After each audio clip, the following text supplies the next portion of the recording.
우리 이 밤에 주신 말씀, 우리 고린도전서 10장 13절 한 절 말씀. 우리 고린도전서 10장 13절.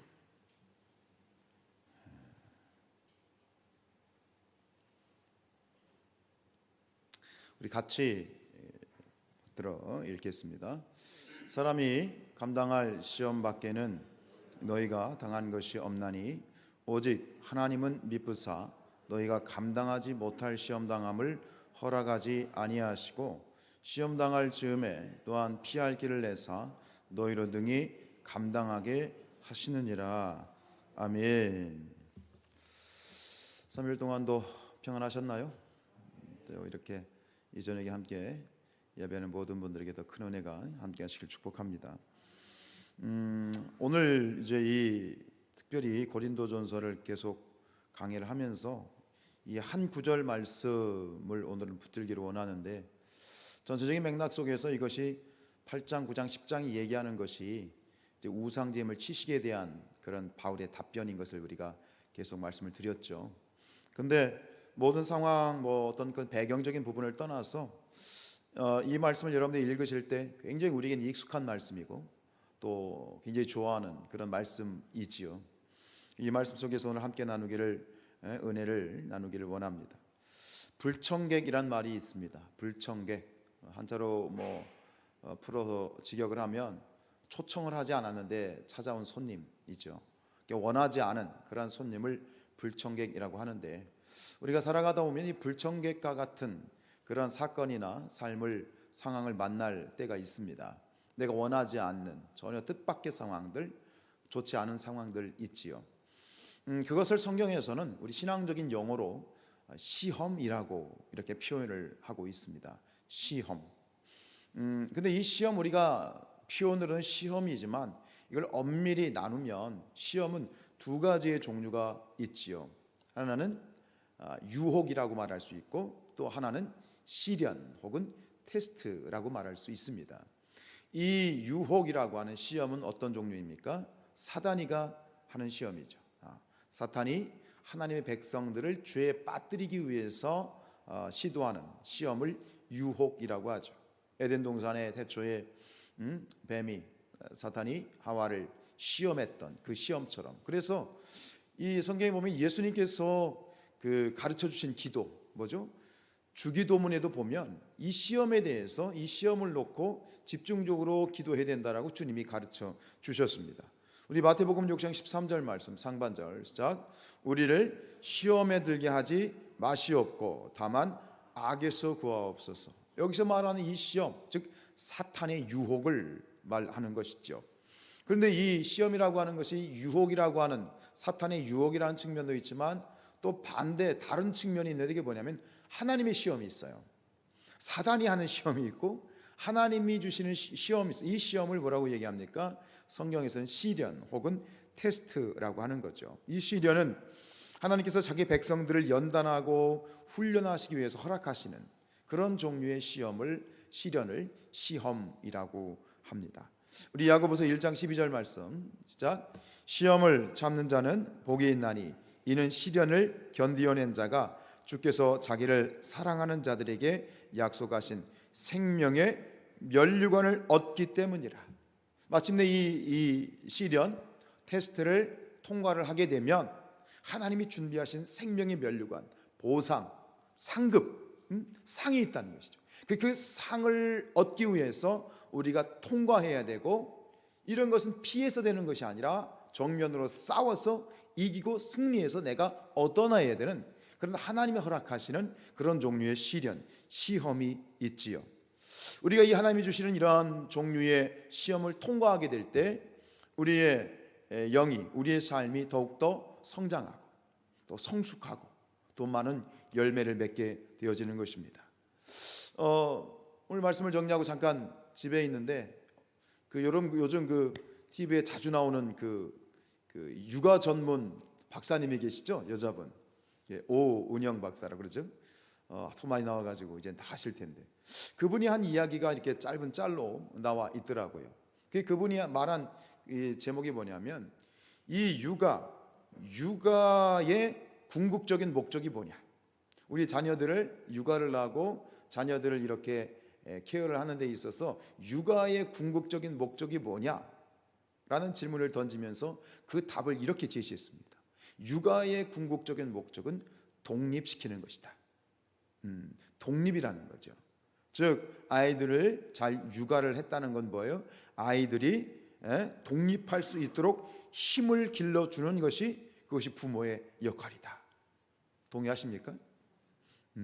그렇죠. 근데 이 부분을 보면서 제가 인용하는 이유는 하나님도 마찬가지죠. 우리의 신앙인들이 예수님을 믿고 또 우리가 거듭이 났지만 거듭난 존재 그 상태는 신생아와 같은 존재잖아요. 우리가 40에 믿었건 30에 믿었건 60에 믿었건 예수님을 믿는 그 순간은 인간의 육체적인 나이와 상관없이 영적으로 새로 태어난 것이기 때문에 영적으로 보면 아직 갓난아이인 거죠. 이 갓난아이들이 앞으로 이 험난한 세대, 특별히 마지막 시대를 살아가는 우리 성도들이 이 세상 가운데에서 독립심을 가지고 자기 발로 서서 모든 상황과 조건과 시험과 시련을 이기고 설 수 있는 그런 존재로 우리 아버지 하나님은 우리를 육아하시는 것이다. 그 육아의 관점에서 볼 때 바로 이 시련이 우리에게 때로 필요한 것이라는 것이죠. 그러나 이 본문에서 그렇다면 말하고 있는 오늘 13절에서 이야기하고 있는 이 시험은 어떤 종류의 시험일까요? 유혹일까요? 아니면 이 시련일까요? 오늘 13절에서 이야기하고 있는 사도 바울이 이야기하고 있는 시험은 마귀의 그러한 유혹입니다. 그런데 궁극적으로 우리가 한 발 더 나아가서 넓은 눈으로 보아야 될 건 뭐냐면 이러한 사탄이 주는 시험이라 할지라도 그것조차도 사실은 하나님의 선하신 뜻과 섭리 안에 있다는 거예요. 즉 사탄의 활동, 모든 활동도 결국은 누구의 허락 없이는 불가능한 것이다. 하나님의 허락 없이는 사단이가 역사할 수 없다는 거예요. 그래서 혹자가 이야기를 하기를 이 시대의 사단의 활동은 마치 목줄에 붙들려 있는, 그래서 말뚝에 붙들려 있는 그러한 늑대나 개에 그렇게 비유를 하고 있습니다. 여러분, 모든 것은 이 땅에서 벌어지는 모든 일들, 사단의 시험조차도 하나님의 뜻 가운데 있음을 여러분 분명히 기억하시길 축복합니다. 그렇다면 왜 하나님께서는 굳이 그런 사단의 활동들을 이렇게 용인해 주시고 그것을 허락하시는 것일까요? 우리 속담에 개똥도 쓸 때가 있다는 것 말이 있듯이 결국 이 모든 사단의 어떤 활동들을 통해서 궁극적으로 앞에서 말씀드린 것처럼 우리 하나님의 자녀들, 하나님의 백성들이 설 수 있고 독립할 수 있고 하나님의 백성들이 유익을 위해서라면 하나님께서는 그것마저도 들어서 사용하시는 것이죠. 여러분, 사는 것도 하나님의 뜻이고 죽는 것도 하나님의 뜻입니다. 사나 죽으나 우리는 하나님의 것입니다. 역사의 흥망성쇠나 한 개인의 인생의 이런 모든 생사화복은 모두 우리 아버지 하나님의 절대적인 주권 가운데 있고 그리고 주권을 발휘하실 때 그것을 하나님이 허락하시거나 사용하시는 궁극적인 목적은 바로 하나님 당신의 자녀들이 잘 되는 것이고 복되는 것이고 힘있게 양육되어지는 것, 그것이 우리 아버지 하나님의 양육의 목적이라고 하는 것이죠. 여러분, 이것을 우리가 아는 것이 매우 중요합니다. 그래야 우리가 가끔 만나는 시험에 대해서 오해하지 않게 되고 그리고 그것을 우리가 잘 시험을 이겨나갈 수 있기 때문이죠. 이 세상 종교의 목적은 세상에서 하나님이 아닌 다른 우상이나 다른 세상적인 종교의 목적은 뭐냐면 그 신을 믿음으로 말미암아 모든 화로부터 벗어나는 것이 목적이에요. 그러니까 그 신을 믿는 것은 무엇과 같으냐면 모든 화로부터 모든 재앙으로부터 면제되는 것과 동일하게 생각을 하는 거예요. 그러니까 세상 종교에서는 그 신을 믿으면 무사태평이고 그죠? 입신양명이고 아무런 문제 없이 잘 먹고 잘 살아야 되는 거예요. 만약 그 신을 믿는데 내가 신을 잘 믿고 섬기는데 문제가 생기면 내가 믿는 신은 뭐가 되는 거예요? 가짜가 되는 거예요. 그게 세상의 종교, 세상 종교의 가치관인 것이죠. 여러분 어떻습니까? 우리가 하나님을 믿습니다. 열심히 하나님께 예배하고 기도하고 하나님 말씀대로 헌신하며 봉사하게 되어지는데, 내가 지금 무병장수하고 무사태평하고 잘 먹고 잘 살고 큰 문제 없이 행복하게 살고 있는 것이 바로 하나님이 살아계신 증거 맞습니까? 어떻게 생각하십니까? 지금 내가 아무런 걱정이 없어요. 내 자녀들도 잘 성장하고 있고 건강도 문제가 없어요. 그럼 그것 자체가 바로 하나님이 살아계시다는 분명한 증거가 되는 거예요? 될 수도 있지만 아닐 수도 있는 거죠. 그럼 반대로 이렇게 볼 수 있는 거예요.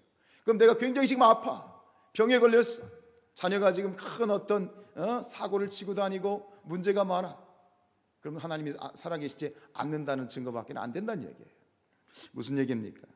하나님이 살아계시다면 교통사고를 내가 당할 리가 없고, 하나님이 사랑하신다면 사업이 안 될 리가 없고, 하나님이 지켜주시다면 내가 암에 걸릴 이유가 없는 거죠?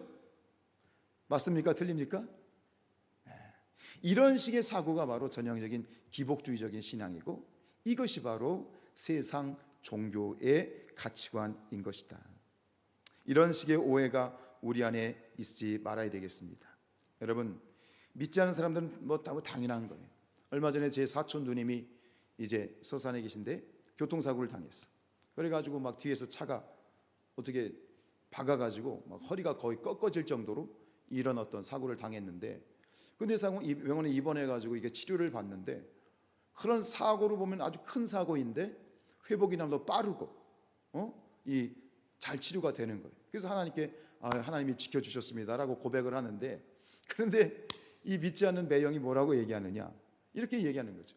야, 하나님이 너를 지켜주시고 하나님이 사랑해 주시는데 네가 왜 교통사고를 당하냐, 이렇게 얘기하는 거예요. 이게 전혀 전혀 다른 문제인 거죠. 여러분, 성경은 절대로 우리 믿는 자들에게 시련이 없을 것이라고 말씀하지 않으십니다. 동의하십니까? 오히려 성경은 너희가 수많은 시련을 만나게 될 것이고 문제를 만나게 될 것인데, 그것을 피하지 말고 정면으로 싸워서 승리하고 이기라고 말씀하십니다. 이것이 하나님 말씀하시는 그런 시험과 시련과 유혹에 대한 하나님의 메시지이죠. 우리 요한복음 16장 33절입니다. 시작.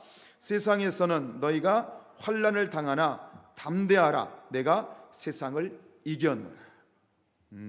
하나님을 믿어도 큰 사고를 당할 수 있고, 하나님을 믿어도 사비 당할 수 있고, 하나님을 믿음에도 불구하고 건강이 안 좋아서 평생 어렵게 살 수 있습니다. 그래서 사도 바울도 마찬가지잖아요. 사도 바울도 일평생 짊어지고 있던 질병이 있었어요. 그래서 그 몸의 육체의 가시라고 표현하잖아요. 여러분, 그 육체의 가시를 하나님께서 사도 바울의 몸에서 뽑아 주셨습니까? 뽑지 않으셨습니까? 뽑지 않으셨거든요. 그냥 사도 바울은 이 고질적인 자신의 어떤 질병의 문제를 가지고 일평생 살다가 그렇게 갔어요. 여러분, 아브라함이 어떻습니까? 아브라함은 100세에 얻은 소중한 아들을 제물로 바치라고 하는 그런 시험을 받았죠. 요셉도 노예로 팔리고 오해를 받아서 감옥에 갇히는 그런 시험을 받았습니다. 다윗도 사울의 부당한 시기심으로 인해서 10년 동안 쫓기는 그러한 어떤 이 신세, 그런 시험을 받았습니다. 그런데 여러분, 예수님도 마찬가지. 심지어 예수님도 40일을 금식하고 난 다음에 마귀가 와서 예수님 어떻게 하셨죠? 시험하셨죠. 예수님도 시험을 당하셨습니다. 이게 우리의 인생인 것이죠. 우리도 예외일 수 없습니다. 물론 시험은 절대로 즐거운 일은 아닙니다. 유쾌한 경험은 절대 아니지요. 그렇기 때문에 우리는 항상 하나님 앞에서 기도해야 됩니다. 하나님, 굳이 제가 직면하지 않아도 되는 시험이라면 이 시험이 피해가게 하옵소서. 그 시험을 만나지 않게 하옵소서. 우리가 기도를 드려야 돼요. 근데 여기서 분명히 얘기하는 우리가 대면하지 않아도 되는 시험, 나를 피해갔으면 하는 이 시험은 어떤 시험입니까? 바로 마귀의 유혹이겠죠. 마귀의 올무죠. 그 마귀의 함정과 마귀의 올무에 빠지지 않도록, 이런 시험이 우리 안에서 비껴갈 수 있도록, 그런 시험을 만나지 않도록 우리가 하나님 앞에 기도해야 되겠습니다. 그러나 하나님이 주시는 시험, 하나님의 테스트는 피해서 될 문제가 아니고 이것을 맞서서 싸우고 통과해야 되는 것이다. 그래서 우리 하는 말로 아픈 만큼 성숙해진다 그런 말이 있잖아요. 우리 시편 119편 71절 시작. 고난당한 것이 내게 유익이라. 이로 말미암아 내가 주의 율례들을 배우게 되었느니라. 시험을 치르는 일은 매우 어려운 일입니다. 우리가 학창 시절에 참 많은 시험을 보고 또 지금 우리 노건사님 기도하신 것처럼 요즘은 수능이 여러 가지 수시 때문에 이게 시험 날짜가 별 의미가 없어지긴 했습니다만 지금 이 수능생들이 그 많은 시간을 공부를 해가지고 지금 어려운 그런 시험을 치르고 있잖아요. 어떤 시험이든 우리가 그것을 크다 작다라고 평가할 수 있는 문제가 아니에요. 모든 시험은 어려운 거예요. 모든 시험은 고통스러운 것이고 모든 시험은 참 버겁기 짝이 없는 것이지만 그러나 분명한 것은 그 시험이 아무리 어려워도 이를 허락하시는 분이 누구시다? 하나님이시다. 내가 만나는 시험 이것을 하나님이 허락하셨다면 그 허락하신 이유는 내가 이것을 통해서 이 시험을 통과했을 때 하나님께서 주시고자 하는 선물이 있고 내게 유익이 되는 것이기 때문에 하나님이 허락하신 줄로 믿습니다. 여러분들의 삶은 어떠십니까? 지금 살아가면서 1년을 거의 2021년도를 우리가 1년을 거의 보냈습니다만 지금 현재적인 시점에서 각자가 크고 작은 어려운 문제들 시험이라고 말할 수도 있고 시험이라고 말할 수 있는 또 시련이라고 말할 수 있는 그런 부분들이 분명히 있으실 겁니다. 여러분 그 시련을 누가 허락하셨습니까? 분명히 고백할 수 있어야 됩니다. 내가 직면한 이 시험을 그것이 마귀의 유혹이라 할지라도 그 시련을 누가 허락하셨다고요? 굳이 입 밖에 내기가 어려우신가요? 누가 허락하셨다고요? 하나님이 인정하시고 허락하셨다는 이것을 우리가 분명히 고백해야 돼요. 동의하십니까? 이것을 고백하고 넘어가야 되는 것이죠. 여러분 그렇다면 이 시련을 누가 통과할 것인가? 어떻게 하면 승리할 것인가? 여러 가지로 우리가 많은 이야기를 할 수 있겠습니다만 오직 오늘 말씀을 통해서 우리가 한 가지 주제만을 나누도록 하겠습니다. 우리가 당하는 모든 시련 가운데 시험 가운데 그것을 이기고 승리할 수 있는 가장 강력한 능력은 바로 하나님, 신실하신 하나님을 절대적으로 의지하는 자가 우리가 만나는 크고 작은 모든 시련들을 이기고 승리하게 될 줄로 믿습니다. 여러분 하나님은 신실하십니다. 하나님은 성실하십니다. 하나님은 절대로 신의를 저버리시는 분이 아닙니다. 오늘 13절 말씀 다시 한번 읽겠습니다. 시작. 사람이 감당할 시험 밖에는 너희가 당한 것이 없나니 오직 하나님은 미쁘사 너희가 감당하지 못할 시험을 허락하지 아니하시고 시험 당할 즈음에 또한 피할 길을 내사 너희로 능히 감당하게 하시느니라. 참 구구절절이 가슴에 사무치지 않습니까? 여러분 분명히 말씀하고 계셔요. 하나님께서 우리에게 각자에게 필요한 영적 성장과 영적 성숙과 또 우리가 독립심을 키우기 위해서 바로 서기 위해서 허락하시는 모든 시험은 우리가 능히 그 시험을 감당할 수 있기 때문에 하나님이 허락하신다. 이것을 다른 말로 바꾸면 이렇게 됩니다. 우리가 이기지 못할 시험은 없다는 거예요. 우리가 이기지 못할 시험은 아예 하나님이 주시지 않는다는 거예요. 아멘입니까? 네, 얼마나 놀랍습니까? 하나님은 우리 각자가 감당할 수 있는 만큼만의 시험을 주시는 거죠. 초등학생에는 초등학생이 풀 수 있는 문제를 주는 거예요.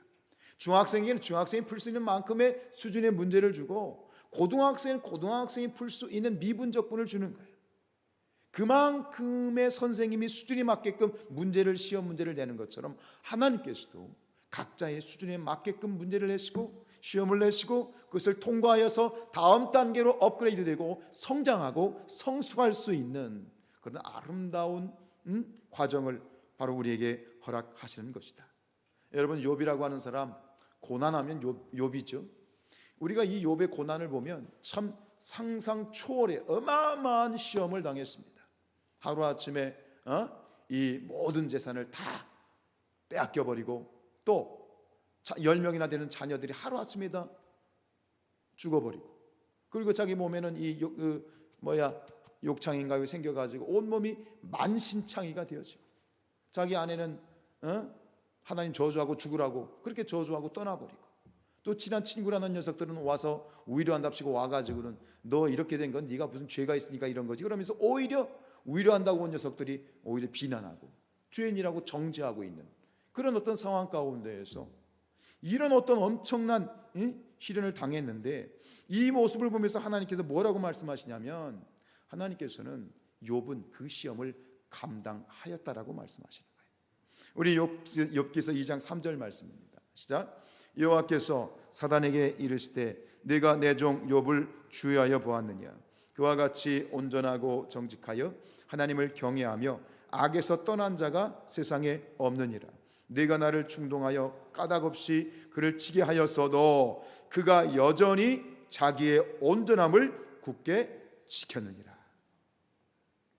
욥은 감당할 수 있는 수준, 욥에게 감당할 수 있는 수준의 하나님의 시험을 허락하신 것이죠.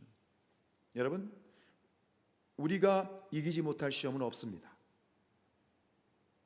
여러분이 당하고 있는 모든 어떤 시험이랄지라도 그 시험을 여러분은 능히 이길 수 있습니다. 그것이 하나님이 허락하신 시험의 분량이기 때문입니다. 그러나 여러분, 절대로 오해하지 말 것은, 이것을 내가 감당한다고 해서 이 시험을 단지 내 힘으로 이길 수 있다는 말이 아닙니다. 내 힘으로 이기는 것이 아니라 내게 능력 주시는 자 안에서 이길 수 있다는 얘기입니다. 그래서 어떤 이 시험에 직면했을 때, 그래 그냥 무조건 나 할 수 있어, 목사님 할 수 있다고 그랬지, 난 이길 수 있어, 스스로 자기 체면을 걸거나 자기의 어떤 이 스스로의 자신감이나 자만감을 가지고 이 시련을 마스라는 얘기가 아닙니다. 능력 주신 자 안에서 하나님의 능력으로 하나님에 대한 전적인 신뢰와 믿음이 있어야만 이 시험을 능히 이길 수 있는 것이다. 하나님은 신실하십니다. 하나님께서 시작하신 일은 하나님이 반드시 끝을 맺어 주십니다. 하나님은 알파와 오메가 되시고 처음과 나중 되시고 시작과 끝이 되어 주십니다. 나에게 시련을 허락하시고 나에게 시험을 주시는 하나님은 시험을 주실 때부터 이미 하나님께서는 답을 가지시고 시험을 주신 거예요. 하나님께서는 이 일을 시작하셨으니 나를 통해서 하나님이 마침내 이 일을 완성해 주시는 분이십니다. 얼마나 감사한 일입니까? 오늘 우리가 함께 불렀던 찬양 오 신실하신 주라는 곡이 있지요. 이것은 아주 오래된 찬양인데 최용덕이라고 하는 그러한 분이 작사하고 작곡한 곡입니다. 그런데 이 찬양은 이 히브리서 13장 5절 말씀을 토대로 지어진 찬양입니다. 우리 히브리서 13장 5절입니다. 시작. 돈을 사랑하지 말고 있는 바를 족한 줄로 알라. 그가 친히 말씀하시기를 내가 결코 너희를 버리지 아니하고 너희를 떠나지 아니하리라 하셨느니라. 아멘. 우리 가사를 한번 처음부터 묵상해 보죠.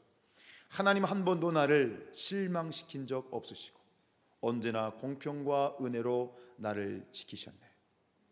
아멘입니까? 지나온 모든 세월들 돌아보아도 그 어느 것 하나 주의 손길 안 미친 것 전혀 없네. 오 신실하신 주, 오 신실하신 주, 내 너를 떠나지도 않으리라, 내 너를 버리지도 않으리라. 약속하셨던 주님 그 약속을 지키사 이후로도 영원토록 나를 지키시리라 확신하네.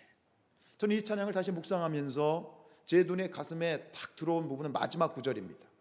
이후로도 영원토록 나를 지키시리라 확신하네. 확신이라고 하는 단어. 즉 이 찬양을 이렇게 묵상하는데 이 찬양이 저에게 묻더라고요. 너 확신하니?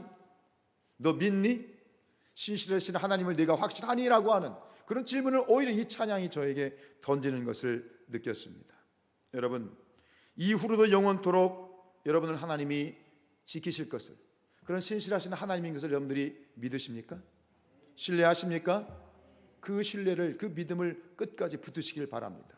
그것이 우리를 마침내 승리케 할 것이고 우리에게 예비된 생명의 면류관을 우리가 받아 누리는 그 마침내 승리의 날이 오게 될 줄로 믿습니다. 요즘 그 트로트가 다시 유행하고 있는데 유행되고 있는 트로트 가사 중에 이런 게 있잖아요. 네가 왜 거기서 나와? 그런 가사 이게 유행어처럼 회자되고 있는데 네가 왜 거기서 나와? 이게 무슨 말이에요? 그거는 이거예요. 뜻밖이다. 말도 안 된다. 배신이다 라고 하는 거죠. 네가 왜 거기서 나와? 이건 배신이다 이거죠.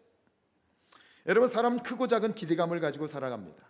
기대감이 이렇게 충족되었을 때 좀 소소한 행복이 있게 되어지는 것이죠. 우리 교회 공동체도 마찬가지입니다. 여러분들이 담임 목사인 저에게 기대하는 바가 있고 또 담임 목사인 저도 우리 성도들에게 기대하는 바가 있습니다. 근데 대부분의 경우는 이 기대감이 충족되어질 때보다는 오히려 기대가 무너질 때가 사실은 더 많은 것 같습니다. 그래서 하는 말이 기대가 크면 뭐 더 크다? 실망도 큰 법이죠. 높이 올라갈수록 떨어지면 더 아프고 치명적인 것입니다. 그러나 기대를 포기할 수는 없는 거잖아요. 하나님께서 우리를 기대하십니다. 그죠? 우리가 기대를 포기할 수 없는 거예요. 그렇기 때문에 기대할 때 반드시 필요한 것이 있어요. 기대하면은 반드시 기도함이 필요하다. 여러분 기대하십니까? 기대함이 있으십니까? 담임 목사에 대한 기대감이 있으세요? 그렇다면 그 기대감보다 더 큰 기도가 필요합니다. 저는 여러분들을 기대합니다. 그러나 단순한 기대가 아니라 여러분들을 위해서 금식하며 기도하는 기도가 있어야 되는 것을 저는 잘 압니다. 사랑하는 여러분, 우리가 기대하되 기도하지 않으면 어떤 일이 벌어지느냐? 마귀가 역사하는데 아주 심각한 마귀가 역사합니다. 그 마귀가 무슨 마귀냐? 섭섭마귀입니다. 들어보셨나요? 섭섭마귀라고. 이 섭섭마귀가요, 이게 굉장히 아주 질긴 놈입니다. 한번 섭섭마귀가 들어오면 이게 웬만해서는 이게 떨어지지 않는 아주 찰거머리 같은 이 마귀가 바로 이 섭섭마귀입니다. 이 마귀에게 한번 사로잡히면 참 오래 갑니다. 여러분, 우리가 직면하는 시험이나 당하는 이런 시험들이요, 특히 교회 안에서나 신앙생활 안에서 우리가 당하는 시험들이 보면 뭐 육체적인 그런 시험이나 또 환경적인 시험보다는 대부분이 우리에게 가장 힘든 시험은 사람과의 관계에서 오는 시험이잖아요. 그죠? 우리가 교회 안에서 신앙생활하게 될 때에 예를 들어서 내가 어떤 사역을 하는데 너무 사역이 많고 힘들어가지고 교회 떠나는 경우 거의 없어요. 예를 들어서 예배당이 뭐 여름엔 너무 덥고 막 겨울엔 춥고 막 엘리베이터도 없어가지고 막 걸어다니고 불편하죠. 근데 그런 것 때문에 교회를 떠나는 경우는 거의 없어요. 교회를 떠나는 이유는 사람 때문에 그런 거죠. 목회자 때문에 혹은 성도들의 어떤 사이 때문에. 근데 이게 뭐냐? 그 안에서 사람과의 모든 삶이 어려운 것은 직장 생활도 마찬가지예요. 몸이 고된 것은 내가 참을 수 있다. 근데 뭐는 안 돼? 사람 때문에 고된 거 내가 못 참겠다. 이런 얘기를 많이 하잖아요. 사람이 어디 가나 마찬가지인데 이 문제에 대해서 신앙생활 안에서 아주 강력하게 역사하는 마귀가 바로 섭섭마귀예요. 마음의 기대감이 크면 실망도 큰 것처럼 이게 섭섭마귀가 역사하게 되면 그 속에서 참 힘든 일들이 굉장히 많습니다. 그래서 제가 오늘도 뭐 찬양을 불렀습니다만 제가 가끔 가다가 기도할 때도 그렇고 되뇌이는 이 찬양의 가사가 그거예요. 사람을 보며 세상을 볼 땐 만족함이 없었네. 나의 하나님 그분을 볼 땐 내게 만족하여야 돼 라는 가사. 참 자주 제가 기도할 때 이렇게 찬양을 해요. 사람을 보며 세상을 볼 땐 만족함이 없습니다. 나의 하나님 그분을 볼 때 내게 만족함이 있다. 여러분, 답은 하나예요. 우리의 땅 가운데에서 이 승리할 수 있는 어떤 모든 시련과 또 시험과 그것이 사단의 유혹이라 할지라도 그것을 이길 수 있는 능력은 오직 하나예요. 답은 너무나도 명백한 거예요. 하나님은 신실하십니다. 신실하신 하나님을 바라보는 것, 신실하신 하나님만을 의지하는 것, 그것이 오늘 우리의 삶의 시험을 이길 수 있는 정답인 줄로 믿습니다. 하나님이 심판하시는 거예요. 하나님이 갚아주시는 거예요. 하나님이 역사하시는 거예요. 그죠? 내가 아무리 애쓰고 노력하고 내가 뭔가를 하려고 해도요, 결국 덧나버리잖아요. 하나님이 하시면 끝입니다. 우리 시편 10절 2절입니다. 10장 2절 시작. 악한 자가 교만하여 가련한 자를 심히 압박하오니 그들이 자기가 베푼 꾀에 빠지게 하소서. 하나님이 역사하시는 겁니다.